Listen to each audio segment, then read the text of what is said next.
თათია, გახსოვს ძალიან ბევრი წლის წინ ბედნიერების სავარჯიშოები რო გაგვაკეთებინე.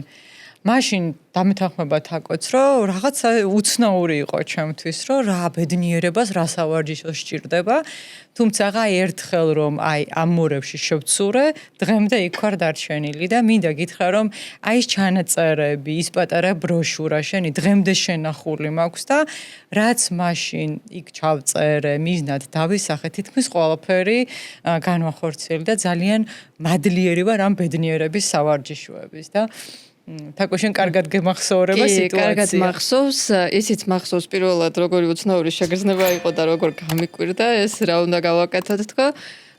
მაგრამ უცებვე ისეთი სასიამოვნო სხვანაირი უცნაური ემოციები დამეუფლა და მე რა თქმა უნდა ესე ინსპირაციით და კმაყოფილებით ამავსო რა და ახლა ძალიან ისე კარგად მახსენდება. ის სიამოვნებით გავაკეთებდი კიდე. სანამ გადავალთ წარდგენაზე და თემაზე, რამდენიმე დებულება მინდა წაგიკითხოთ, რაც ამ არაჩვეულებრივ წიგნში ამოვიკითხე. მე ეს გავახმოვანოთ რა წიგნი არის, ხო? მე ესეც და მოკლედ კომპანიები ბევრად მეტ შემოსავალს იღებენ ბედნიერი თანამშრომლებისგან, ამბობს ცნობილი გამოცემა Financial Times-ი. პოზიტიური სამუშაო კულტურა ბევრად პროდუქტიულია. Harvard Business Review-ც ამას გვეუბნება.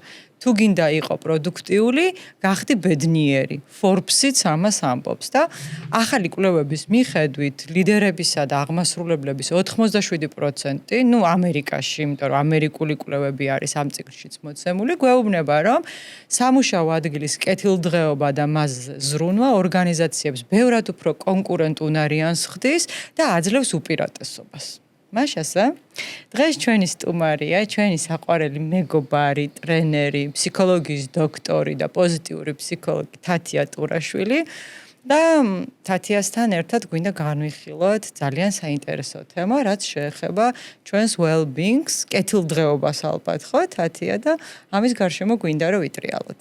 გესალმებით, მიხარია რომ თქვენთან ვარ სტუმრად და აქვე კითხვას შემოგიბრუნებთ რამდენად ისწავლება ბედნიერება ამ სავარჯიშოებმა რა გვაჩვენა, რომელიც ბევრი წლის წინ გავაკეთეთ. რა საინტერესო კითხვა. ისწავლება. განახებს რა იწვევს შენში ბედნიერებას და რა შეიძლება გააკეთო იმისთვის, რომ ეს დადებითი და სასიამოვნო ემოციები აღძრა. ავტომატურად თანდაყოლი არ დახარჯო დრო, ტყუილა. კი. ან გამოგვივიდა ეს სავარჯიშოები. გამოგვივიდა თათია და რამდენიმე დღის წინ თაკოსაც ვეუბნებოდით. ჩვენ ჩავწერეთ იკიგაიზე პოდკასტი და ჩემი საყვარელი წიგნია და გისმენთ. გამახსენდა რომ რამდენიმე ჩემი იკიგაი რაც მე ვიპოვე, იმდროინდელი შენი ბედნიერების სავარჯიშოს დამსახურებაა და ისწავლება. აუცილებლად. იმიტომ რომ საზრისი ცხოვრების, რაც არის იკიგაიში, ხო? არის well-being-ის ერთ-ერთი მთავარი კომპონენტი. მივდივართ იკიგაისთან, თუ გვაქვს well-being.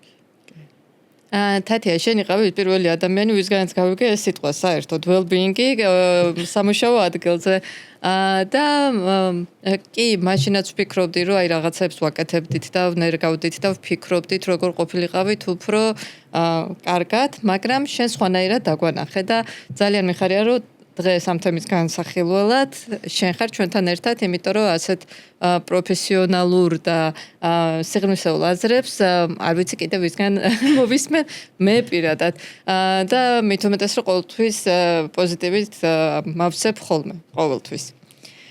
და რო დავუბრუნდეთ დღევანდელ თემას, იმიტომ რომ კმაყოფილებით საუბარი შემიძლია უსაზღვროთ, დავუბრუნდებით დღევანდელ თემას და მოდი ვისაუბროთ რა არის well-being-ი, რატომ არის ის ასე სასიცოცხლოდ მნიშვნელოვანი ორგანიზაციებისთვის, რა არის სუბიექტური და ორგანიზაციული well-being-ი და თუ არსებობს მათ შორის კავშირი და რა კავშირია და რა არის well-being-ის დრაივერები. და მაინც რატომ well-being-ი? რას ფიქრობ, რა კავშირი, რას გვეტყვი, რა კავშირია სუბიექტურ და ორგანიზაციულ well-being-ს შორის? სანამ ალბათ ორგანიზაციულ well-being-ზე ვისაუბრებთ, მოდი მეც გეტყვი საიდან გავიგე ეს სიტყვა პირველად და ეს სიტყვა ზუსტად 25 წლის წინ მე გავიგე პროფესორ ნათელა იმედაძისგან, ემერიტოსია, იყო ქალბატონი ნათელა იმედაძე და ის სწავლობდა well-being-ს და მაშინ საუბრობდით, რომ ეს არის well-being-ი, არის კეთილდღეობა თუ ეს არის კარგად ყოფნა და მივედით იქამდე, რომ ეს არის კეთილდღეობა ქართულად. და ჩემთვის იყო მაშინ ძალიან დიდი სიახლე ის ფაქტი, რომ არსებობს მეცნიერება, რომელიც სწავლობს კეთილდღეობას. როგორც ფსიქოლოგიურ კონსტრუქტს. რაც შეეხება ორგანიზაციაში well-being-ზე რო ვისაუბროთ, ხო? შემდეგ ჩემი კარიერა ისე წავიდა, რომ სულ ორგანიზაციებთან მუშაობდი და ეს ჩემი ინტერესი well-being-ის გადავიდა ორგანიზაციებში. მაგრამ ორგანიზაციაში სუბიექტური well-being-ი ნიშნავს თანამშრომლების well-being-ს. ანუ რაღაცა კუთხით ვეხებით მაინც ადამიანების well-being-ს, მაგრამ ეს არ არის ზუსტად იდენტური ორგანიზაციული well-being-ის. ორგანიზაციული well-being-ი უფრო დიდი თემაა. მაგრამ შეიძლება ითქვას ეს არის well-being-ის ორი სხვადასხვა შრე.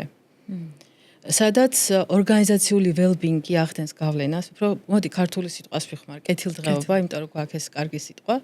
კეთილდღეობა ახდენს გავლენას სუბიექტურ კეთილდღეობაზე და პირიქით. თუ სუბიექტურ კეთილდღეობაზე სიღრმისეულად, სწორად, მეცნიერულად ვსრუნავთ, ეს შეიძლება გახდეს ორგანიზაციული კეთილდღეობის ფუნდამენტი, გადაიქცეს ორგანიზაციულ კეთილდღეობად. ის რომ ეს არის ძალიან მნიშვნელოვანი საკითხი, ჯერ ადამიანებისთვის. თუნდაც ამაში გამოიხატება, რომ ჩვენ ერთმანეთს როდესაც ხვდებით, ვეკითხებით როგორ ხარ. ანუ როგორ ვარ, ეს არის ყველაზე მნიშვნელოვანი კითხვა. და პასუხი ამ კითხვაზე. და მეცნიერულად well-being-ი, ანუ კეთილდღეობა არ არის იდენტური ბედნიერების, მაგრამ ჩვენ ყოველდღიურ ცხოვრებაში ყოველდღე როცა ვსაუბრობთ, ხო, გარკვეულწილად ვაიგივებთ ხოლმე კარგად ყოფნას, კეთილდღეობას, სამშაო კმაყოფილებას, ცხოვრებით კმაყოფილებას, ბედნიერებას. შეიძლება ითქვას, რომ ეს ცხოვრებაში ყველაზე მნიშვნელოვანი საკითხი ადამიანებისთვის, არა მხოლოდ ორგანიზაციებისთვის. ერთმანეთს დაბადების დღეზე ვუსურვებთ ბედნიერებას. მაგრამ ორგანიზაციებისთვის ძალიან ახალი თემაა. ღიად რო ვისაუბროთ, ალბათ ბოლო 20 წელია, რაც ამაზე ორგანიზაციები მსოფლიოში ყველგან ესე ღიად საუბრობენ. და ვიტყვი, რომ ეს ყველაფერი სკოლებიდანაც იწყება, იმიტომ რომ სკოლებში ისწავლება ყველა საგანი, მაგრამ არა ბედნიერების საგანი, არა კარგად ყოფნის საკითხები, არ ისწავლება. ის რომ ორგანიზაციებში კეთილდღეობა გახდა დღეს ერთ-ერთი მნიშვნელოვანი სტრატეგიული საკითხი, როგორ მივახციოთ კეთილდღეობას, სწორედ აი ნინომ რაზეც ისაუბრა, ეს კვლევები ამას გვიბიძგებს, რომ დროა ახლებურად შევხედოთ საკითხებს, მაგრამ სიღრმისეულად, არა ზედაპირულად, არა მხოლოდ რაღაცა პრაქტიკებით, არამედ უფრო ფუნდამენტური ცვლილებებით. სიღრმისეულად მნიშვნელოვანია, რომ ჩემი აზრით, ყველაფერს სიღრმისეულად შევხედოთ, ხო? ანუ ამ ბედნიერების თუ კეთილდღეობის გამომწვევი მიზეზი რა არის? აი ეს ვიპოვოთ საფუძველი, რომ მე ამაზე მარტივად დავაშენოთ სხვადასხვა ქმედება და წიგნი, რომელიც მე ვახსენე, ესეთი სათაური აქვს, რომ რატომ არის მნიშვნელოვანი well-being-ი ორგანიზაციებში და იმდენად თანამედროვე და სუყე კვლევები არის მოცემული ამ წიგნში, რომ ძალიან ბევრ კითხვაზე შეგვიძლია პასუხი გავცეთ. ან თუ გვინდა რომ ორგანიზაციაში დავნერგოთ და კარგად არ გვესმის, რა თქმა უნდა სპეციალისტის მოწვევას რა ჯობია, თუ არა და წაკითხვა, გააზრება, აი ამ სტრუქტურის აგება მარტივად შეიძლება. მე ყველაზე ძალიან როგორც არასპეციალისტ ეს ორი კითხვა მომეწონა და ეხლა შენგან მინდა დასტურითათი ამ კითხვების რამდენად მუშაობს.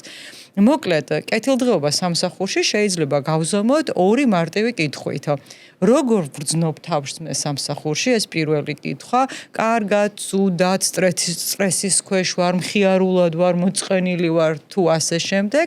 და მეორე კითხვა. რას ვგრძნობ, ვფიქრობ ჩემი საქმიანობის მიმართ? ანუ რამდენად სასიამოვნოა ჩემთვის ის საქმე, რასაც ვაკეთებ. რამდენად მაქვს იმის შეგრძნება, რომ ეს ყველაფერი ღირებულია. რამდენად მზრდის მე ჩემი საქმიანობა და რამდენად სარგებლიანია ჩემი საქმიანობა კიდევ გარშემო მყოფებისთვის. აი თურმე ეს ორი ჯადოსნური კითხვა ყოფილა, რომელიც მიგვანიშნებს, როგორი მდგომარეობაა well-being-ის კუთხით ჩვენს ორგანიზაციაში და შენ რას გვეტყვი, როგორ განავრცობ ამას კიდევ უფრო? საინტერესოა ორივეს ვეთანხმები, აი ამ ორივე კითხვას. ერთადერთი არის ის, რომ ორგანიზაციული well-being-ით და სუბიექტური კეთილდღეობა ორივე ბევრად უფრო დიდი თემებია და დიდ რამეს მოიცავს. რომ ვიდრე მხოლოდ ჩვენი პირადი ინდივიდუალური შეფასება შეიძლება იყოს. აი ეს შენი კითხვები უფრო კარგად ასახავს სუბიექტურ კეთილდღეობას. ეს იცი რა არის სუბიექტური კეთილდღეობა, როდესაც აი ინგრევა ქვეყანა და შენ მაინც კარგად ხარ. ანუ შენ ცხოვრებაში ყველაფერი კარგად არის. შენ სამსახურში ყველაფერი კარგად არის და ვიღაც ფიქრობს, რა რა უხარი ამ ადამიანს. ნოდარდუნბაძეს რო აქვს, რო თუ გარეთ რა გიხარია ხო? თუ ქარიშხალია და ასეთი ცივა და ასეთი ამინდია ქვეყანაში მათ შორის, მაგრამ სუბიექტური ზუსტად იმას ნიშნავს, რომ ჩემი შეფასებით მე ვარ კარგად. და სუბიექტურ კეთილდღეობაში არის ნინო სამი მთავარი კომპონენტი. პირველი კომპონენტი არის აი უფრო მეტი სიხარული მაქვს, უფრო მეტი ბედნიერების განცდა მაქვს. მე ვიცნობ ადამიანებს, რომ Excel-ის ფაილებშიც კარგად მუშაობენ. აი მე ვუყურებ მათ და ვფიქრობ, როგორ შეიძლება, რომ ადამიანს ბაზებზე მუშაობა აბედნიერებდეს. და ერთხელ ტრენინგზე გავაზიარე ეს, რომ ჯერა რომ Excel-ში მუშაობა ალბათ რუტინულია და ბედნიერების მომტანი არ არის. ერთ-ერთ კოლეგას უთხარი, ჩემს კოლეგას. და მან მითხრა, ვერ წარმოიდგენ მე როგორ მსიამოვნებს, როცა რაღაც ბაზებთან მიწევს ურთიერთობა და მონაცემების შეყვანა. აი ეს არის სუბიექტური კეთილდღეობა. მეორე მნიშვნელოვანია, რომ იყოს ნაკლები ემოციები ნეგატიური. შფოთვა, ნერვიულობა იყოს, იმედგაცრუება ნაკლები იყოს. და მესამე ძალიან მნიშვნელოვანი არის ურთიერთობები. როგორი ურთიერთობები მაქვს გარშემო და აი ეს ურთიერთობები მაინც იცვლება ორგანიზაციაშიც და ცხოვრებაშიც მთავარი პრედიქტორია კეთილდღეობის. და ორგანიზაციული კეთილდღეობა ცოტა უფრო დიდი რამეა, ვიდრე მხოლოდ ემოციები. და პირდაპირ გეტყვი, რომ საერთოდ არ არის ემოციები. იქ მთავარი არის მაგალითად რამდენად უსაფრთხო გარემოა. შეგიძლიათ თორე შენი აზრით დააფიქსირო. ფსიქოლოგიურად უსაფრთხო გარემოს. ფსიქოლოგიურად უსაფრთხო გარემოა. მაქვს თუ არა ისეთი ურთიერთობა მენეჯერთან, რომ შემიძლია ნებისმიერ საკითხზე კითხვები დაუსვა. მაქვს თუ არა საზღვრები. მაგალითად, საზღვრები არ არის თუ 24/7-ზე ელოდები ჩემს მეილებზე პასუხს. და მენეჯერი გირეკავს, რაღაცას გთხოვს მუდმივ რეჟიმში მუშაობას. ეს საზღვრების არ ქონაა, ხო? თუ გიწევს 2-3 ადამიანის დატვირთვით იმუშაო. ხო, ესეც არის ორგანიზაციული well-being-ის ნაკლებობა პირდაპირ ორგანიზაციაში. და ბევრი საკითხია იგივე მიკრომენეჯმენტი, ანუ სისტემური თემაა უფრო ორგანიზაციული კეთილდღეობა, რომელსაც ვერ ცვლის ადამიანი, ცვლის HR-ი, ლიდერი, ანუ აღმასრულებელი რგოლი იღებს ამ გადაწყვეტილებას, რომ მინდა ორგანიზაციული კეთილდღეობა. მაგრამ ადამიანს შეუძლია იზრუნოს სუბიექტურ კეთილდღეობაზე თვითონ. ხო, ჯამრთელი ადამიანი, რა თქმა უნდა, ძალიან კარგია ჯამრთელი თანამშრომელი, როდესაც გვყავს, ხო, მეტი ენერგია აქვს, მეტი ხალისი აქვს, მაგრამ როგორც შენ ამბობ, სამუშაოს დიზაინი ამ შემთხვევაში არის well-being-ი. პირდაპირ შეიძლება ტოლობის ნიშანი დავსვათ. ალბათ, შეგვიძლია, აი თუ ეს მაგალითად არ იქნება ძალიან ხამაღალი ნათქვამი, შეგვიძლია ტოლობის ნიშანი დავსვათ. და სამუშაოს დიზაინი რა არის? არის მაქვს თუ არა ავტონომიურობის ხარისხი, ანუ ჩემი წილი გადაწყვეტილებები მარტომ თუ შემიძლია მივიღო, შემიძლია სკამი მოვაბრუნო და ისე დავდგა, როგორც მე მაწყობს ან მაგიდა, ანუ რაღაც ავტონომიურობის ხარისხი თან ერთად, ხო? მაქვს მიზნები, ვიცი რას ვაკეთებ, როდის ვაკეთებ, მაქვს უკავშირი, მუდმივი, ინტენსიური და ხარისხიანი უკავშირი მაქვს. მაქვს მნიშვნელოვნების განცდა, რომ აი რასაც ვაკეთებ, არის ღირებული ქვეყნისთვის მათ შორის. არა მხოლოდ ჩემი ოჯახისთვის და არა მხოლოდ ჩემი გუნდისთვის. და აი ეს საკითხები არის ტოლობის ნიშანი, კი, ორგანიზაციული კეთილდღეობის.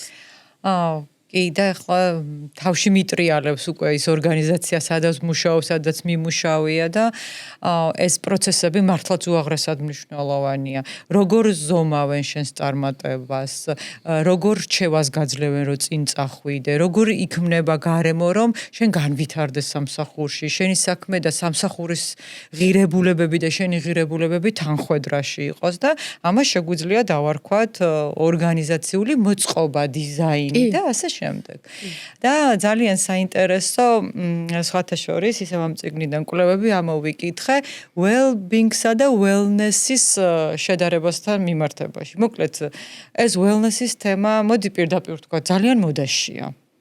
ორგანიზაციებიც ძალიან კარგად იყენებენ ამ wellness-ის თემას და ხან იოგას კლასებს გვთავაზობენ, ფიტპას გვთავაზობენ, იქ შეიძლება უფასო ლანჩი იყოს, ხილი იყოს და ასე შემდეგ და რატომღაც ეს ორი კომპონენტი ერთმანეთში არეულია. მე ასეთი შთაბეჭდილება მრჩება და კვლევებიდანაც ასეთი შთაბეჭდილება დამრჩა, რომ wellness-ის ხარჯზე კომპანიებს უნდათ რომ გამოძრნენ და გაუმჯობესონ well-being-ი, მაგრამ ეს შედეგს არ იძლევა. ილინოისის და ჩიკაგოს უნივერსიტეტებმა ძალიან მეგა კვლევები ჩაატარეს და ამ ექსპერიმენტში მიიღო 26,000 ადამიანმა მონაწილეობა. შეიმუშავა სპეციალური wellness-ის პროგრამა. ერთი გულისხმობდა ტაიჩის და ფიტნეს კლასებს და მეორე სკრინინგ პროგრამას. მოკლედ ადამიანები გადანაწილდნენ, ზოგმა გამოიყენა ეს ფიტნესის კლასები, ზოგმა გამოიყენა ეს სკრინინგის კვლევები. დააკვირდა ახლა ლიდერშიპი ამ ყველაფერს, მაგრამ დაინახეს, რომ სამუშაოს ეფექტურობა არ გაზრდილა. ამ ადამიანების პროდუქტიულობა არ გაზრდილა. არადა მიზანი ეს იყო, ხო, რომ პროდუქტიულობა გაზრდილიყო. არ იყო მოკლედ ის შედეგი, რა შედეგიც უნდა დამდგარიყო. ხა მეორე ექსპერიმენტია კიდევ ამ წიგნში მოყვანილი, ესეც არის უზარმაზარ ორგანიზაციაზე, რომელსაც 20 ქვეყანაში აქვს ფილიალი, ასე ვთქვათ, გახსნილი და 20-დან 8 ფილიალში გააკეთეს დაკვირვება. ადამიანებს აჩუქეს 8 მოდულიანი wellness-ის პროგრამა. ამ wellness-ის პროგრამაში შედიოდა სტრესის მართვა, იოგა, მედიტაცია, ჯანსაღი კვება და ასე შემდეგ. როდესაც რაღაც რამდენიმე მოდული გაიარეს, ისევ ჩაატარეს დაკვირვება და ნახეს, რომ არანაირი სამუშაოს პროდუქტიულობა არ იყო გაზრდილი, არც სამუშაოთი კმაყოფილების ინდიკატორი არ იყო მომატებული. და დაფიქრდნენ, რა ხდება. რა ხდება და სამიზნე აუდიტორია იყო ჯერ ერთი არასწორად შერჩეული. იმიტომ რომ ვინც ამ კვლევაში მიიღო მონაწილეობა, ანუ 26,000 თანამშრომლიდან მიიღო 12,000 მონაწილეობა. ეს ადამიანები ისედაც მუდმივად დადიან ექიმთან, ისედაც ვარჯიშობენ, ისედაც სწორად იკვებებიან. ამიტომ მათთვის ეს რაღაცა ჩვეულებრივი ყოფითი ცხოვრების გაგრძელება იყო და კარგი შემოთავაზება იყო და იმ მიზანს ვერ მიაღწიეს, რა მიზნისთვისაც უნდა მიაღწიათ და აი შენ კიდევ უფრო დეტალურად რო გითხრა, აი სად არის აქ ბალანსი, რა ხდება? მე იმას კი არ ვამბობ, რომ ცუდია wellness პროგრამები, არა, ძალიან კარგია და ძალიან სასიამოვნო ორგანიზაცია, როდესაც გთავაზობს, ხო, რაღაცა ვფიქრობ, რომ ზრუნავენ შენზე და კარგი აქტივობა, სოციალიზაცია არის თანამშრომლების. თუმცა აი მიზანს, დიად მიზანს, რაც ჩვენი ამოცანა, რომ სამუშაოთი კმაყოფილება გაიზარდოს და ადამიანის პროდუქტიულობა გაიზარდოს, თურმე ამას ვერ ემსახურება wellness-ის პროგრამები. და აი რა ხდება ამ შემთხვევაში? მადლობა ნინო, ეს ძალიან ღირებული კითხვაა და ნამდვილად wellness-ი ძალიან პოპულარულია დღეს და ბევრი ორგანიზაციები ამ მიმართულებით მუშაობენ აქტიურად. მაგრამ ეს არის იმდენად განსხვავებული well-being-ისგან, კეთილდღეობისგან. wellness-ი და კეთილდღეობა არის ორი აბსოლუტურად განსხვავებული თემა. არ ვიტყვი, რომ ეს არის ცადა დედამიწა, ახლოს არის უფრო არის როგორც მზე და მთვარე. დაახლოებით ეს შედარება, ორივე მნიშვნელოვანია. wellness პროგრამები, არ ვიცი ქართულად wellness-ი რა შეიძლება იყოს და ქართული ზუსტი შესატყვისი მე მგონი დავამკვიდრეთ. ჯანსაღი. ეს არის სიჯანსაღე. სიჯანსაღეა და ეს არის ჯანსაღი ცხოვრების ხელშეწყობა. ძალიან კარგია. ხო, უბრალოდ ეს wellness-ი ერთ ტერმინში გამოიხატება, თორე ქართულად ეს არის ჯანსაღი ცხოვრების წესი. და ყველა ის თემა, რაც ახლა საუბრობ, იოგა, თუნდაც ეს სპორტული აქტივობები, ტაიჩი, ან მასაჟი და ბევრი საკითხები, რაც შეიძლება იყოს ჯანსაღი ცხოვრების ხელშემწყობი, სწორი კვება, მათ შორის მედიტაცია, სტრესის მართვის სტრატეგიები. ეს არანაირად არ ნიშნავს კეთილდღეობას. ჩვენ ვიცნობთ ადამიანებს, რომლებიც მაგალითად ჯანსაღად იკვებებიან, ჯანსაღად ცხოვრობენ, მაგრამ ეს ავტომატურად არ ნიშნავს, რომ ისინი კარგად არიან. ანუ სულიერი და გონებრივი მდგომარეობა ანუ კარგად გრძნობს თავს ბედნიერია, ვერ ვიტყვით.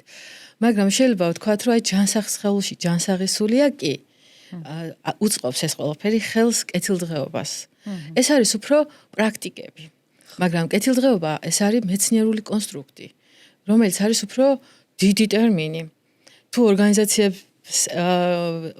ორგანიზაციებზე თუ ვისაუბრებთ, ბუნებრივია, ნინო, თუ კეთილდღეობას არ ვასწავლი და არც ვნერგავ, ჯანსაღი ცხოვრების პროპაგანდა ავტომატურად კეთილდღეობას რანაირად გამოიწვევს. ესე იგი, შეიძლება დაუფინანსო სპორტული აქტივობები, მოვაწყოთ დღეები, რაღაც სპორტული აქტივობების ჯანსაღი ცხოვრების, მაგრამ თუ ღამე მეილებს უგზავნი და დავალების შესრულებას ვთხოვ თანამშრომელს, თუ შვებულებაში ნორმალურად დასვენების საშუალებას არ ვაძლევ, თუ მივეცი დავალება და მიკრომენეჯმენტს ვეწევი, არასოდეს უკავშირი არ დავუბრუნე, არასოდეს მადლიერებას არ გამოვხატავ, იმიტომ რომ კონტრაქტში რაც გიწერია აკეთებ და გეკუთვნის და რაღა მადლობა მეტი, ხო? ვერ გავიგე რატო წინაურდება კოლეგა, მე რატო არ წინაურდები, ვინ წინაურდება, რა კრიტერიუმებია, სამართლიანობის განცდა არ მაქვს. კითხვას ვერ ვსვამ, მაშინვე არასწორი ინტერპრეტაცია ხდება მენეჯერის მხრიდან, რა ვიცი. არ არის გარემო, სადაც ადამიანები უშვებენ შეცდომებს. ეს ძალიან მნიშვნელოვანია, რომ არ მეშინოდეს, რომ დაუშვა შეცდომა. არ მენდობიან, ანუ იქ wellness-ი იქ ვერაფერს ვერ შველის რა. wellness-ი არის აი სუბიექტურად რომ მე კარგად ვიყო, ჯანსაღად ვიყო, მაგრამ თუ არ ხდება მდგრადი კეთილდღეობის გარემო ორგანიზაციაში, ბუნებრივია რომ ის ვერ ახდენს გავლენას. ანუ რამდენად ეს გარემო არის უსაფრთხო, რამდენად მეხმარება ზრდაში, რამდენად მეხმარება აგებულია ნდობაზე და ეს დიზაინი ალბათ ბევრად უფრო ძვირიჯდება ვიდრე wellness-ის პროგრამები, ხო და ესეც ამოვიკითხე რომ wellness-ის პროგრამა პანაცეა არ არის. ნუ ეცდებით სიმპტომების მოშუშებას ჩაეძიეთ სიღრმისეულად და უკმაყოფილების გამომწვევი მიზეზი იპოვეთ და ამ შემთხვევაში ჩაითვლება რომ ჩვენ ვემსახურებით well-being-ს. wellness-ი ძალიან კარგი ინსტრუმენტია, როგორც ჩვენ ამბობ, რომ გავხალისდეთ, დაგვეხმაროს ამ ყველაფერში, მაგრამ well-being-ისგან მართლაც რომ როგორ თქვა, არის საპირწონეთ, სასწორზე რო დავდოთ, well-being-ი ბევრად უფრო მძიმეა და შენ როგორ ფიქრობ, გამოდის ესე რომ ხშირ შემთხვევაში ფული იზოგება. უფრო მარტივი გზა არის და გრძელვადიან პერსპექტივაში მაინც ხო ძვირია ეს well-being-ის პროგრამები არ არის, ხო? როგორ იაფი არ არის, მაინც ძვირია და გრძელვადიან პერსპექტივაში რა გამოდის? მე ვერ გეტყვი რომ ძვირია, მე გეტყვი რომ უბრალოდ უფრო მეტი მუშაობა ჭირდება. შენ თვითონ კარგად ახსენე, რომ შეიძლება არ გყავდეს გარედან კონსულტანტი და ვისაც ეს შეუძლია გააკეთოს არის ორგანიზაციის ფსიქოლოგი მხოლოდ. ამ მიმართულებით ვისაც შეუძლია მხოლოდ იმუშაოს ამ პოზიტიური ფსიქოლოგიან ორგანიზაციის მიმართულებით, მაგრამ ძალიან ბევრი HR-ი კარგად ერკვევა ამ თემებში.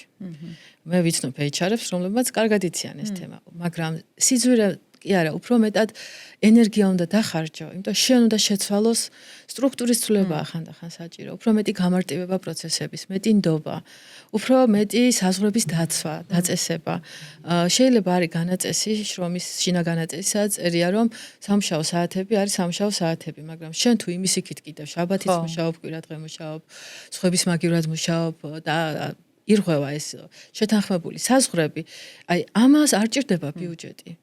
მე პირდაპირ შემიძლია ენერგია და დრო. ამას უფრო მეტად ჭირდება, რომ მთელი მენეჯმენტი ერთად დაჯდეს, ჩაუდგეს ამას სათავეში HR-ი და აღმასრულებელი დირექტორი და ესე ხელები დაიკაპიწონ და თქვან რომ ჩვენ გვინდა კეთილდღეობაზე ვიმუშაოთ და მათ შეუძლიათ იმუშაონ ამაზე. მე ყველა ორგანიზაციას, ვისაც მე ვემუშავები, აქვს ესეთი ორი გამოწვევა. ერთ შემთხვევაში ძალიან კარგად იციან რა არის და მუშაობთ, მაგრამ ინერგება იმ შემთხვევაში თუ თვითონ მთელი მენეჯმენტი ჩართულია ამ საკითხში და რეალურად ცდილობს პირობითად, აი ცდილობს რომ მოგცა დავალება და დაგიდელეგირა, აი მიკრომენეჯმენტში აღარ წამოვიდეს და სანამ დაგიდელეგირებ, ჯერ გასწავლის იმ საქმის კეთებას. დელეგირებას თავის წესი აქვს, როგორ დაუდელეგირებ თუ არ იცის იმ საქმის კეთება. და ისინი იხარჯებიან ან ტრენერებით, ან თვითონ ხდებიან მენტორები. თვითონ ასწავლიან და ნელ-ნელა ამ პროცესზე მუშაობენ. ვერ გეტყვი რომ ძვირია ეს პროგრამა, მაგრამ ეს არის ერთადერთი სწორი გზა. თუ გინდა იმუშაო კეთილდღეობაზე, უნდა იმუშაო კეთილდღეობაზე. არა wellness-ზე. wellness-ი სულ სხვა ღირებულების მატარებელია. wellness-ი არის რომ მე ვიღებ სიამოვნებას როგორც თანამშრომელი. მაგრამ ეს სიამოვნება არ ხდება ინტეგრირებული ორგანიზაციულ ჭრილში. ასეთი კითხვა მაქვს. ეს კი გეთანხმება აბსოლუტურად, რა თქმა უნდა, ხა პრაქტიკიდან გამომდინარე, ლიდერშიპი, ანუ მენეჯმენტმა უნდა გადაწყვიტოს და ეცადოს, მიუხედავად იმისა, რომ შეიძლება ყოველდღურად ვერ შეძლოს, ყოველ შემთხვევაში ესეთ ნელ-ნელა გაიუმჯობესოს, თუნდაც თავისი ქცევა, რომ მერე ეს დაინერგოს ორგანიზაციაში, მაგრამ ველნეს რო დავუბრუნდეთ. ისეთ ორგანიზაციაში, სადაც არ ზრუნავენ კეთილდღეობაზე ჯამში და უბრალოდ ეს ველნესი გამოიყენება როგორც ინსტრუმენტი, რომ თითქოს თავი დაემშვიდონ. შეიძლება რომ უკურეაქცია გამოიწვიოს დაუკმაყოფილება პირიქით თანამშრომლების, ხო? აი როგორ თაკო იცი? აი შეიძლება ძალიან კარგი კითხვაა. ერთის მხრივ ვეუბნები რომ შენზე ვზრუნავ და მეორეს მხრივ თუ ვეტყვი რომ მოდი ხა შაბათს წამოდი ტრენინგზე, ანუ როგორ ვზრუნავ აბა შენზე თან შაბათი დღე, წელიწადში ერთი შაბათი და ორი შაბათი არა ვშავს, მაგრამ ან მაშინ ორ შაბათს უნდა დაისვენო. მაგრამ იქვე წინააღმდეგობაში მოვდივარ. ან მეუბნები რომ მე ვზრუნავ შენზე სინამდვილეში, მაგრამ უცბად ვხედავ რომ ჩემი კოლეგა დაწინაურდა და რა კრიტერიუმებით ვერ გავიგე. ანუ ეს მოდის რაღაცა დისონანსი იქნება უფრო მეტად და მე უფრო მეტი უნდობლობა მიჩნდება, რომ ერთს მეუბნები და მეორეს აკეთებ. ამას ჯობია ალბათ არ გააკეთო და ღიად თქვა რომ არ ვაკეთებ. ანუ იმიტომ რომ რეალურად ეს მართლა ფუჭი რესურსების ხარჯვაა, ჩემი შეფასებით. ფუჭი ორგანიზაციის თორე ადამიანებისთვის მაინც ასარგებლოა ველნესი ინდივიდუალურ დონეზე. მაგრამ იცი თაკო, აი ჩემი პრაქტიკაც ესეთია და ეხლა ჩვენ კვლევებზე ვსაუბრობთ. ეხლა ილინოსის უნივერსიტეტი, ხო? ილინოსის უნივერსიტეტის პროფესორი იყო ედ დინერი, რომელიც იყო პირველი რომელიც იკვლევდა სუბიექტურ კეთილდღეობას. ანუ მის სახელთან არის დაკავშირებული დინერის და მთელი მისი ოჯახი ფსიქოლოგები არიან, მისი შვილი დღესაც აგრძელებს მის გზას და იქ ძალიან პოპულარულია ეს თემები, თვითონ სუბიექტური კეთილდღეობის შესწავლის საკითხები და არანაირად ეს არავითარ სიახლოვეში არ არის ველნესთან. ველნესი დამოუკიდებელი ღირებულების და სარგებლის მომცემია ადამიანებისთვის. ეს არის უფრო აი ხელშეწყობა ჯანსაღი ცხოვრების წესის. შეიძლება ვთქვათ, რომ ველნესი უფრო მეტი მხარდაჭერა შეიძლება გააკეთონ ექიმებმა, სპორტის ტრენერებმა, კოუჩებმა. ველნესი არ არის ფსიქოლოგიური კონსტრუქტი. და შენ გინდა ფსიქოლოგიური კონსტრუქტი გაზომო და გაუმჯობესო არაფსიქოლოგიური ტაქტიკებით, ტაქტიკაა ეს უფრო ბუნებრივია რომ შედეგი არ იქნება. მაგრამ შენ თუ იმუშავებ კეთილდღეობაზე ერთ წელიწადში თაკო თუ ყველა მობილიზდება მენეჯმენტი, შესაძლებელია კეთილდღეობის პროგრამების დანერგვა, ოღონდ ტრენინგების ხარჯზე კი არა. თვითონ აი რედიზაინის სტრუქტურის გაკეთდეს, შრომის რედიზაინი, რომ თანამშრომლებმა იგრძნონ მეტი სიყვარული, სიხარული, მეტი ძლიერი მხარეები გამოიყენონ, ურთიერთობები უფრო ჯანსაღი ხდება, კრიტიკა აუცილებელია. ანუ ხანდახან ესმით, რომ კეთილდღეობა არის კრიტიკაზე, კრიტიკის გარეშე არ ხდება. კონსტრუქციული კრიტიკა დავარქვა. ჯანსაღია, ისიც იცი, როდის გაგიშვებენ სამსახურიდან, ისიც იცი, როდის წაგახალისებენ, ანუ სახელები ქვია ყველაფერს და რაღაც უსაფრთხო გარემო ეგ არის. კი, კეთილ. სამართლიანი გარემო ეგ არის. მაშასე უაღრესად მნიშვნელოვანი თემა არის, რა თქმა უნდა, well-being-ი. მე დიდი სიამოვნებით ვისწავლით თათია კიდევ უფრო სიღრმისეულად ამ well-being-ის სამუშაო ჩარჩო როგორ უნდა ავაგოთ და რას მნიშვნელოვანია, ხო, და მთავარია, რომ ეს არ არის მხოლოდ და მხოლოდ HR-ის მოსაგვარებელი თემა. ადამიანური კაპიტალი, რადგან ქვია ხოლმე, ადამიანებს გგონია, რომ მათ უნდა იზრუნონ. ჩემი გადმოსახედით და როგორც კვლევები ამას ადასტურებს, ეს არის სტრატეგია და ეს არის ფუნდამენტი, რაზეც ორგანიზაცია დგას და ამიტომ მენეჯმენტის და ლიდერშიპის სრული ჩართულობა უნდა იყოს, ხო? გარდაუვალია სხვანაირად, რომ ეს well-being-ის სწორი, კარგი და ნაყოფიერი ჩარჩო შეიმუშავა ორგანიზაციისთვის და ახლა მოდი ცოტა პრაქტიკულ ნაწილსაც შევეხოთ თაკო შენ. ერთ საკითხი მინდოდა ყურადღების გამახვილება. თათია შენ მოყევი რა არის ამ ორგანიზაციული well-being-ის კეთილდღეობის კომპონენტები, დრაივერები, უსაფრთხო გარემო, ფსიქოლოგიური სიმშვიდე, უსაფრთხოება, სოციალური გარემო, ურთიერთობები, ყველაფერს ძალიან დიდი მნიშვნელობა აქვს და მათ შორის მატერიალურ ანაზღაურებასაც, ხო, როგორც ვიცი, მაგრამ ასევე როგორც განვიხილეთ უწინ, ადამიანებისთვის შეიძლება შემოსავალს იმხელა მნიშვნელობა არ ქონდეს, რამდენიც თვითონ გარემოს. ანუ ამ კეთილდღეობის სხვა კომპონენტებს. იმიტომ რომ არსებობენ ორგანიზაციები, ახლა ყველა შეხვედრია ყველას გაგვიგია, როდესაც ცდილობენ რომ სიტუაცია გამოასწორონ ხელფასის გაზრდით, ვთქვათ და რატო უნდა იყოს ის თანამშრომელი უკმაყოფილო, ხელფასი ხო გაუზარდა, მაგრამ რეალურად ეს არ არის იმის პირობა, რომ ის იყოს ბედნიერი კმაყოფილი, ხო, თავისი საქმით. ამასთან დაკავშირებით რას გვეტყვი? რატო არის, რომ ხშირად უმეტესად ადამიანური ურთიერთობები და გარემო უფრო მნიშვნელოვანია, ვიდრე უბრალოდ ფული? მე შემიძლია ამაზე ქართული მაგალითებიც მოგიყვანოთ, სადაც ორგანიზაციები, როდესაც ვატარებთ კვლევას და ველოდებით, რომ ერთ-ერთი ფაქტორი мотиваციისთვის ამოვა მაგალითად ანაზღაურება და ამოდის კარგი გამარჯობა. კარგი გამარჯობა უნდა თანამშრომელს ხშირად. მაშინ როდესაც მისი ანაზღაურება არის 500-600 ლარი. და როდესაც არის მენეჯმენტის მოლოდინი, რომ ის ალბათ ელოდება უფრო მეტად გადაიხედოს ეს ტარიფი ანაზღაურების ფასი, დღიური ანაზღაურების არ არის ასე იქაც. თუ შევხედავთ ორგანიზაციებს, სადაც თანამშრომლის ანაზღაურება არის 3000 ლარიდან უფრო ზევით, და არის ასეთი დიდი ორგანიზაციები, ჩემს გამოცდილებაში, იქაც მადლიერება, გამარჯობა, რასაც თანამშრომლები ითხოვენ, არის უფრო მნიშვნელოვანი, ვიდრე ანაზღაურება. მოდი ახლა ესე შევხედოთ. ანაზღაურება ყოველთვის იყო და განსაკუთრებით ზრდასრულ ადამიანებში, ვისაც ყავს ოჯახი, აქვს თავისი ფინანსური ვალდებულებები, პასუხისმგებლობები, ყოველთვის იყო და არის მნიშვნელოვანი. ანაზღაურება ხშირად გამოიხატება, რომ მე ვაფასებ შენ სამუშაოს. ფინანსები კი არ არის თავისთავად მნიშვნელოვანი. ხოლო ის რომ მე გამოვხატავ ანაზღაურებაში, მე შენ როგორ გიყურებ, შენ სამუშაოს როგორ ვუყურებ. მაგრამ არის მეორე თემა, რომ ანაზღაურება უფრო სამართლიანობასთან არის კავშირში. და არის საბაზისო მოთხოვნილება. well-being კეთილდღეობაში უფრო სამართლიანობას უკავშირდება. მე მაქვს სამართლიანი ანაზღაურება. ვადარებ ჩემ თავს სხვებს, მეზობლებს, სხვა ორგანიზაციაში დასაქმებულებს. მაგრამ თუ შევხედავთ აი ზოგად კვლევებს, რაც სოფლიოში ტარდება, კვლევები გვეუბნება, რომ როდესაც იზრდება ანაზღაურება, ავტომატურად კეთილდღეობა და ბედნიერების ხარისხი არ იზრდება. ამას ქვია ისტერლინგის პარადოქსი. ისტერლინგის პარადოქსი რას ნიშნავს ახლა, რომ ეკონომიკურად განვითარებულ ქვეყნებში ყოველთვის უფრო მაღალია თითქოს კეთილდღეობის მაჩვენებელი. თითქოს იმიტომ, რომ ყველა ეს კვლევა ჩემი აზრით, რაც არის ხოლმე ჩვენთვის ხელმისაწვდომი, ცოტა გადასახედია. კვლევების ხარისხი. და მეორეს მხრივ, თუ ეკონომიკურად განვითარებული ქვეყნები, რაც ვიცით ახლა დანია, შვეიცარია, ნორვეგია, სადაც თითქოს უფრო მაღალია ბედნიერების ხარისხი, ავტომატურად ხელფასის მატება მაშინ რატომ არ იწევს ადამიანებში ბედნიერების გაზრდას და კეთილდღეობის მაჩვენებელი არ იზრდება. ნახეს, რომ კეთილდღეობის ზრდა უფრო კავშირში არის ურთიერთობებთან და როდესაც იზრდება ანაზღაურება, მაგალითად აქ არის საუბარი 3000 ლარიდან ზევით ანაზღაურება.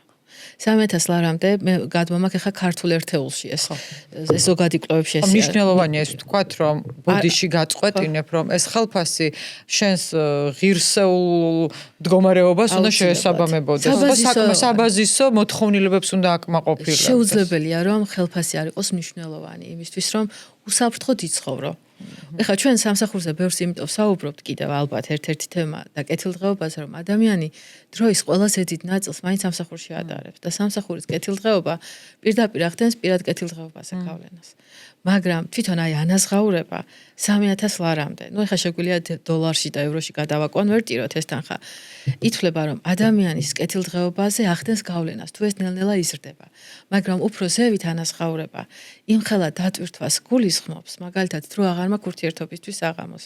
ერთი ჭიქაღვინო ოჯახთან, მეგობართან, იმიტომ რომ თანხის მატება სამსახურეობრივი ნიშნავს მაღალ სტრესს, მეტ პასუხისმგებლობას.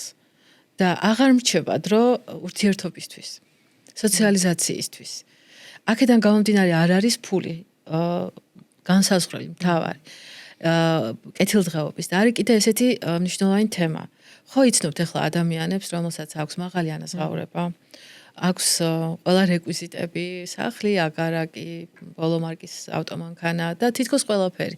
კარგად მოგზაურობს, საუკეთესო ადგილებში დადის, სავახშმოდ, მაგრამ არ არის ბედნიერი. იმიტომ რომ ცხოვრების ხარისხს მარტო ფინანსები არ განსაზღვრავს. განსაზღვრავს უფრო ფსიქოლოგიური კეთილდღეობა. რა არის ფსიქოლოგიური კეთილდღეობა? ჩვენ ამაზე დღეს არ გვისაუბრია ნინა და შეგვიძლია სხვა დროს ვისაუბროთ კიდე. სუბიექტური კეთილდღეობა უფრო ემოციური მდგომარეობა და ფსიქოლოგიური კეთილდღეობა არის აი საზრისი უფრო. რასაც შენ ისაუბრი ამაზე. უფრო მეტი შეგრძნება დამოუკიდებლობის ხარისხის, ავტონომიურობის, უფრო მეტი განცდა კომპეტენტურობის, რომ შენ რაღაც საქმეში დახელოვნებული ხარ და კარგად ხარ და ასევე აქ შემოდის რა თქმა უნდა მიზნები, ყოველდღიური ცხოვრებისეული მიზნების ქონა და აი აქ შემოდის პიროვნული ზრდა. და აი ეს საკითხები თუ არ აქვს ადამიანს, ანაზღაურება არ ახდენს გავლენას და თუ ვიტყვით რომ აი ანაზღაურების საპირწონე რა შეიძლება იყოს, რაც ბედნიერებაზე გავლენას ახდენს. მეცნიერულად დამტკიცებული კვლევებით, მათ შორის საქართველოში ჩემი სტუდენტები ამართულებით ჩვენ ბევრ კვლევებს ვატარებთ, ურთიერთობებია. ჯანსაღი ღრმა ურთიერთობები. და ხა ეს რას ნიშნავს? ადამიანი, რომელთანაც შეგიძლია იყო ნამდვილი. გულწრფელი, რომელიც მოგისმენს, არ განგრჯის. აი ერთი ასეთი ადამიანი მაინც თუ გყავს ცხოვრებაში, უდრის ეს ფსიქოლოგიურ კეთილდღეობის შეგრძნებას თლიანობაში. თუმცა თვითონ ფსიქოლოგიური კეთილდღეობა ცალკე მეცნიერული კონსტრუქტია, ცალკე ეს დრაივები აქვს, როგორც თაკომისაუბრა, დრაივები კიდე ცოტათი განსხვავდება სუბიექტური კეთილდღეობის დრაივებისაგან კიდევ ეს. და ალბათ ბალანსი კიდე ძალიან მნიშვნელოვანია. ბალანსი ძალიან მნიშვნელოვანია. ასე რომ შევაჯამოთ ეს ფულის საკითხი, ძალიან მნიშვნელოვანია როგორ სახლში ცხოვრობ. გაქვს თუ არა საშუალება რომ გადაიხადო შენი შვილის სწავლის გადასახადი, იზრუნო შენ მშობლებზე, გქონდეს დაზღვევა. ეს არის საბაზისო საკითხები, რომლის გარეშეც ვერ ვისაუბრებთ მაღალ მატერიებზე. მასლოუს პირამიდა გამახსენდა. მასლოუ ჰუმანისტური ფსიქოლოგიის წარმომადგენელი, თვითონ თავის თავს პოზიტიურ ფსიქოლოგს რა თქმა უნდა არ ეძახოდა, მაგრამ ის იყო ერთ-ერთი. ანუ უსაფრთხოება თუ არ მაქვს ემოციალიზაცია, ხო და იქამდე საჭიროა ეს საბაზისო თემები. მაგრამ თუ ორგანიზაცია მარტო ამაზე ზრუნავს, მხოლოდ ამაზე ზრუნავს, ხო ეს მოკლევადიანია, მადლიერების განცდაც მოკლევადიანია. იცით რატომ? იმიტომ რომ ვადაპტირდი იმ შემოსავალთან, მივეჩვიე უკვე და იმ ცხოვრების ხარისხს მივეჩვიე და მე მჭირდება შემდეგ ეს ფსიქოლოგიური სხვა ფაქტორების გაძლიერება ორგანიზაციაში. თორე ეს მარტო ხელფასის მატება არ არის საკმარისი, მაგრამ თუ ეს არ იქნება და ორგანიზაცია მარტო ფსიქოლოგიურ კეთილდღეობაზე იზრუნებს, ესეც არაფერი არ არის. იმიტომ რომ აქ უფრო მეტი ცინიზმი აქვს თანამშრომელს, რომ კი მაგრამ ჩემი ანაზღაურებით ძლივს ვირჩენ თავს და რომელ კეთილდღეობაზე მესაუბრები. კი. ძალიან საინტერესოა. მას ერთი რო შევაჯამოთ, ხო, ძალიან ღრმა თემა ამას ახლა ერთ შეხვედრაზე ჩვენ ვერ განვიხილავთ, უბრალოდ ზოგადი წარმოდგენისთვის მნიშვნელოვანი იყო, რომ ჩვენ დღეს ეს განგვიხილა და ამდენი მნიშვნელოვანი პუნქტი გვეხსენებინა. რა შედეგი მოაქვს ორგანიზაციაში აი კეთილდღეობის სწორ დიზაინს? ხილული შედეგებიც მოაქვს და არახილულიც. პირველ რიგში მოაქვს უფრო ეს არახილული შედეგები, თვისობრივი ცვლილებები. მაგალითად, თანამშრომლების ჩართულობა იზრდება. თანამშრომელის კრეატიულობა იზრდება. კრეატიულობა ნიშნავს, რომ იღებს უფრო სწრაფ და სწორ გადაწყვეტილებებს. ნაკლები რესურსები ეხარჯება. ფინანსური, დროის რესურსები. რატომ? ამას თავისი ახსნა აქვს, იმიტომ რომ ადამიანი, რომელსაც უფრო მეტი პოზიტიური ემოციები აქვს სამსახურში, მისი გონება უფრო ფართოდ აღიქვამს მოვლენებს, უფრო მეტ გამოსავალს ხედავს, უფრო ნაკლებ შეცდომებს უშვებს, უფრო ლოიალურია ორგანიზაციის მიმართ, მეტი აქვს მადლიერება მენეჯერის მიმართ. მენეჯერს ხანდახან რაღაცეები შეიძლება სამართლიანად არ გამოუვიდეს, ადამიანები ვართ ყოველთვის, მაგრამ მეტად პატიობ მას. როცა პოზიტიური ადამიანი ხარ, იმიტომ რომ გახსენდება ის სიკეთე, რაც მენეჯერმა გაგიკეთა, ის რომ ოდესღაც სამსახურში აგიყვანა, საინტერესო დავალებებს გაძლევს ყოველდღე, ხანდახან იმ პატარა შეცდომებსაც პატიობ. შეცდომები არის ურთიერთობებში განუყოფელი, ეს ხდება. სწავლობთ, მაგრამ თანამშრომელი ხდება უფრო მიმღები და ფოკუსირებული პრობლემის მოგვარებაზე, მიმღები ურთიერთობებში. მიმღები არ ნიშნავს, რომ ყველაფერი უნდა მოგვეწონოს, არა, მაგრამ ფოკუსირდებით უფრო ადვილად პრობლემაზე და არ ნერვიულობთ ემოციურად. ანუ ემოციური ფონი ხდება უფრო საქმიანი, უფრო ნეიტრალური. და უფრო ადვილად ვამბობთ, რომ რაღაც არ მომეწონა, ეს მეწყინა, მაგალითად, ხო? გვიანობამდე ვერ დავრჩები, ვერ ვიმუშავებ, ან თუ საჭიროა, ხვდები, რომ შემიძლია დავრჩე და ვიმუშაო, თუ საქმე სჭირდება. პოზიტიური ადამიანი ასე იქცევა. ადვილად მართავს რაღაც გარკვეულ წარუმატებლობებს, მოლაპარაკებებს, შესაძლებლებს, ეს არის ძალიან მნიშვნელოვანი თვალსაჩინოა გაყიდვების თანამშრომლებთან, როგორ იზრდება მათი სტატისტიკა მუშაობის, კლიენტებთან მუშაობის სტატისტიკა უკეთესი ხდება. და თვითონ აი ორგანიზაციულ ჭრილში ნაკლებია გაცდენები. ავადობები ნაკლებია. და ვინ არჩუნებთ თანამშრომლებსაც უფრო მეტად? გადინება ნაკლებია. შეცდომების რაოდენობა ნაკლებია, მომსახურების მაჩვენებელი მეტია, ხარისხის შეცდომები ნაკლებია. წუნდებული პროდუქცია წარმოებაში ნაკლებია.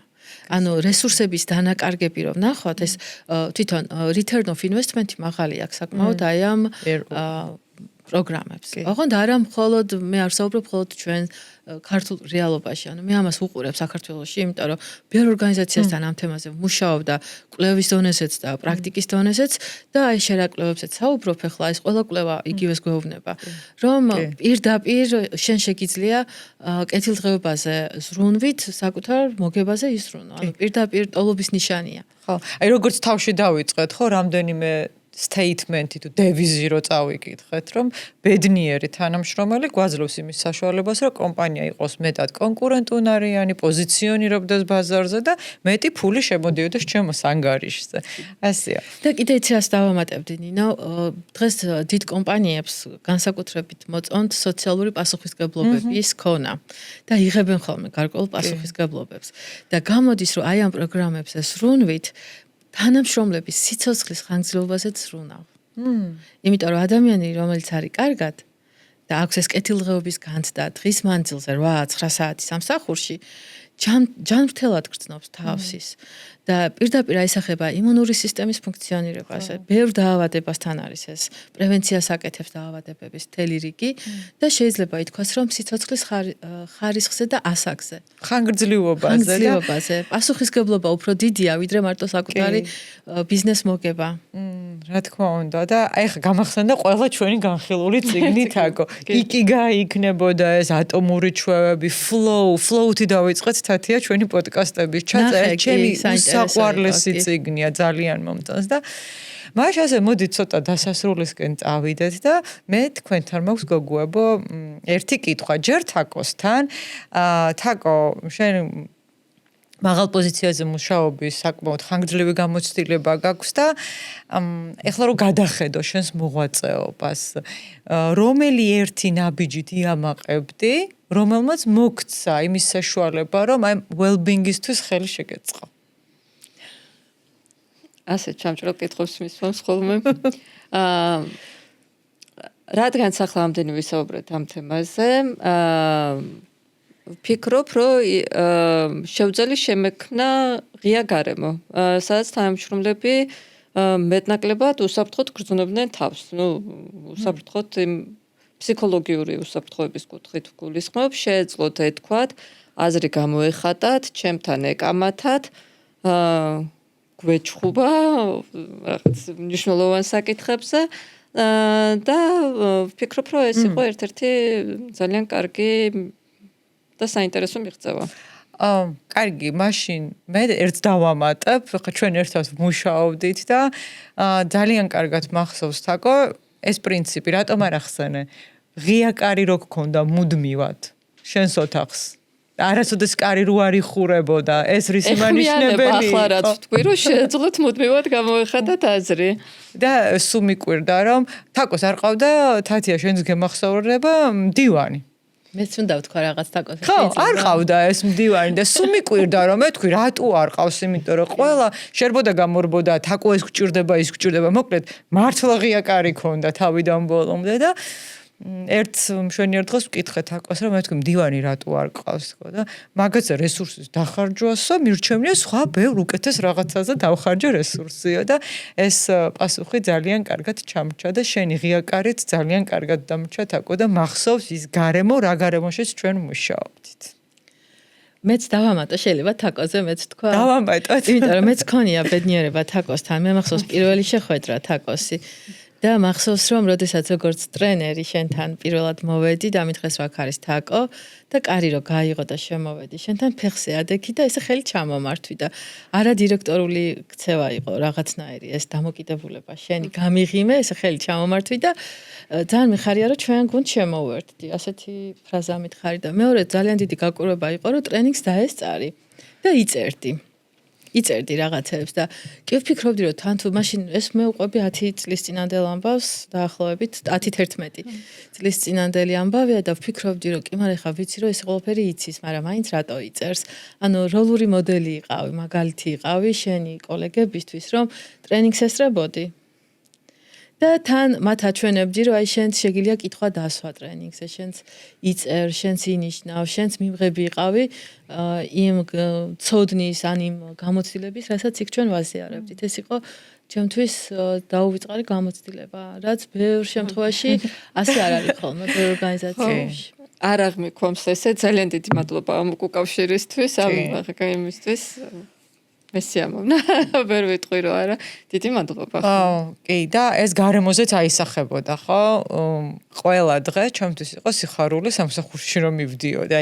აი რა მიხარო და რა მიხარო და ამაზე აღარ ვფიქრობდი და ბოლო კითხვა თათიას მინდა რომ დავუსვა თათია შენი ერთი რჩევა როგორც აი ჩვენ ჩვეულებრივ ადამიანებს აი ადამიანური კუთხით რო შევხედოთ ხო გვაპოვნინებს balance ჩვენი ძალებიდან გამომდინარე subjective well-being-სა და ორგანიზაციულ well-being-ს შორის. ჩამჭრელი კითხვებია. თუ ჩვენ ადამიანურ რჩევაზე ვსაუბრობთ და არა ორგანიზაციულ რჩევაზე, ანუ პიროვნულად მე მივიღო ეს რჩევა. მაშინ ალბათ ყველაზე მთავარი არის რომ მოусმინო გულს და გონებას.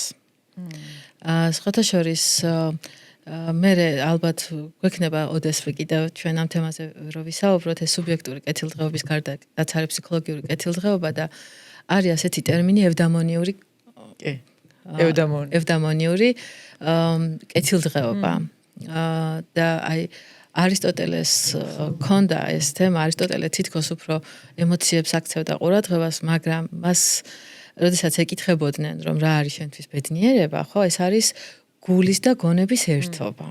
როდესაც აკეთებ საყვარელ საქმეს და თან ეთანხმები იმ საქმეს, აი მორალურად რო ეთანხმები რა. ალბათ თან ადამიანებს თანამშრომლებს ვეტყოდი რომ საქმე რომელსაც აკეთებ, მნიშვნელოვანია რომ ამას სიყვარულითაც აკეთებ და შეიძლება 100% არ გიყვარდეს რასაც აკეთებ. მაგრამ გიყვარდეს უფრო მეტი ნაწილი, მეტი პროცენტი გიყვარდეს შენი საქმიანობის და იყოს ასევე ის შენი საქმიანობა მორალური, ეთიკური და მე ამითი დავიწყებდი ალბათ. აი ამ კითხვას დავსვამდი. თუ ორგანიზაციებზე გადავალთ, იქ მნიშვნელოვანია რომ ორგანიზაციებმა მინიმუმ დაიწყონ ჯანსაღი ურთიერთობებზე ზრუნვით. ურთიერთობებზე ზრუნვა იწყება უკავშირის გარემოს შექმნით. გარემო სადაც ადამიანები ღიად და სისტემურად უკავშირს ამბობენ, აზიარებენ, პოზიტიური ემოციების გაძლიერებით, სადაც მადლიერება გამოიხატება უფრო ჯანსაღად და სწორი ფორმით ორგანიზაციაში შიგნით და პიროვნული ძლიერი მხარეების უფრო გამოხატვით და ხელშეწყობით. ხანდახან არის რომ სუბიექტური კეთილდღეობა რო ძლიერდება ყველა თანამშრომლის ეს ხდება ისეთი დიდი რომ პირდაპირ ეს არის უკვე ორგანიზაციული კეთილდღეობა პირდაპირ მაგრამ ხანდახან არის რომ ორგანიზაციული კეთილდღეობა რო ძლიერდება მაგალითად იგივე პრაქტიკები გადაწყვეტილებები მენეჯმენტის არის რაზეც ვისაუბრეთ სამართლიანი წესები არის გაზიარებული შეთანხმებული და ვიცავთ ამ წესებს წავახალისებთ ჩვენი რაღაც პროტოკოლების მიხედვით, შეთანხმებული გაიდლაინების მიხედვით და არ ვიგონებთ რაღაცა ფავორიტიზმის მიხედვით, არ ვიღებთ გადაწყვეტილებებს. მე ეს გარემო ხდება სუბიექტური კეთილდღეობის ხელშემწყობი. მაგრამ თუ ადამიანი სვამს კითხვას, რომ ეს არის კი ის გარემო, სადაც მე კარგად ვარ, ხო? მნიშვნელოვანია რომ კონდეს ჰელიოტროპული სივრცე მზის გარემო. სადაც უბრალოდ იცი რომ ყოველ დღე თუ წყალს არ გისხავენ, ყოველ შემთხვევაში შენ გაფურჩქნა საფრთხე არ ემუქრება. გასაგები. გარკვეული ტოლობის ნიშანი არის პოზიტიური ორგანიზაციასა და ჰელიოტროპულ გარემოში. იმიტომ რომ ჰელიოტროპული გარემო ნიშნავს გარემოს, სადაც მზის ენერგია გენერირდება და ჩვენ ახლა დღეს რასაც ვისაუბრეთ, ეს იყო მზის ენერგიის დრაივები ორგანიზაციაში. ძალიან კარგი. მაშინ ასე მე მგონი დღევანდელი ეპიზოდი შეგვიძლია დავასრულოთ და მინდა მივმართო ჩვენს მსმენელს და მაყურებელს, რომ ადევნეთ თვალყური, ჩვენ კიდევ გავაგრძელებთ well-being-ზე საუბარს, იმიტომ რომ ძალიან ბევრი და მნიშვნელოვანი კომპონენტი შედის აქ, რაც უნდა გავითვალისწინოთ. თათიას უღრმესი მადლობა ასეთი საინტერესო საუბრისთვის და მოკლედ აუცილებლად კიდე გვესტუმრე, უფრო ღრმად გვამოგზაურე, რომ ეს ყველაფერი შევიგრძნოთ და მე განვახორციელოთ. დიდი მადლობა მოწვევისთვის და ძალიან საინტერესო კითხვებისთვის, ნინო, რომელიც დამაფიქრებელია, დარწმუნებული ვარ ორგანიზაციებისთვისაც და ადამიანებისთვისაც, ვინც ორგანიზაციებში მუშაობენ. მადლობა და დიდი მადლობა შეხვედრამდე. მადლობა თქვენ.